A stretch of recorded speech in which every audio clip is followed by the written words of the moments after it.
So out of all of the LinkedIn posts that we've put up kind of across the years, this is the one that got the most attention, and it really shines the light on some of the costs that organizations have in the business.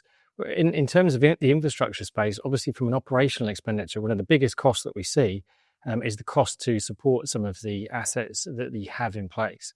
But we've helped to really enable organizations to look at things quite differently. And the way that we do that is we help them look at this formula of what is your cost per ticket. So the easiest way to think about this is, firstly, you look at the value of your maintenance contract. And then what you have to do is essentially divide that by the number of tickets. So in one particular example, we were talking to a client and we said to them what was the value of their maintenance contract, and annually across just some of the networking assets was something like 100K. So what we really encourage our customers to do is then look at how many tickets did you raise across that contract across the year. They looked into the service deliverables on the contracts and said that there was 5 tickets that they'd raised throughout the year. So essentially we have a cost per ticket of $20,000. So $20,000 per ticket to have an issue addressed. Now, having said that, we also looked into the nature of the ticket. So in the nature of the tickets, what was the severity of the issue? How long did it take to get resolved? In all of those cases, all that actually represented was a hardware replacement.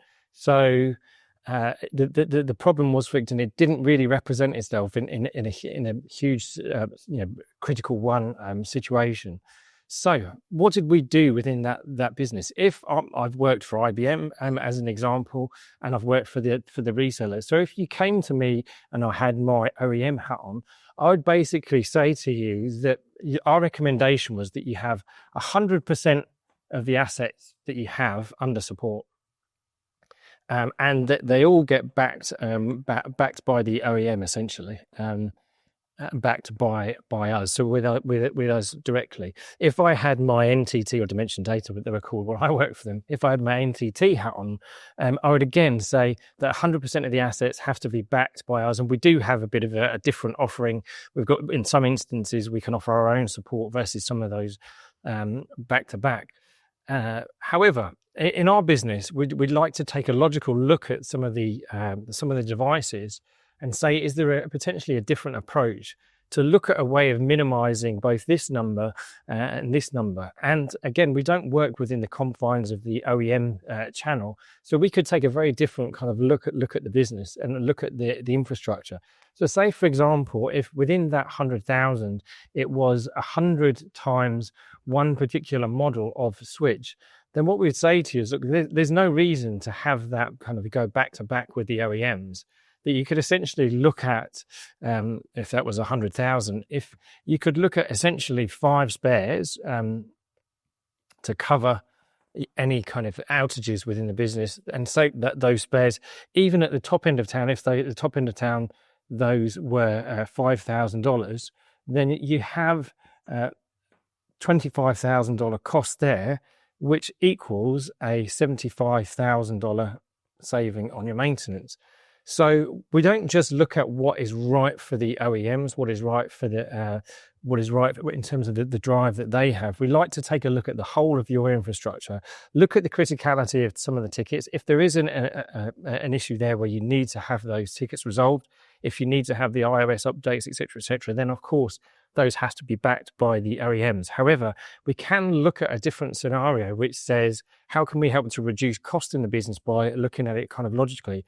This was a live case scenario with a large gaming organization. You could probably take a guess as to who those were within Australia, where we helped to really reduce some of the price tag. So if you are in a position where you're looking at that maintenance every year and you're looking to see what is the value that I'm actually getting from that contract based on the number of tickets that I've raised, is there a way of logically reducing that without having an impact on the business?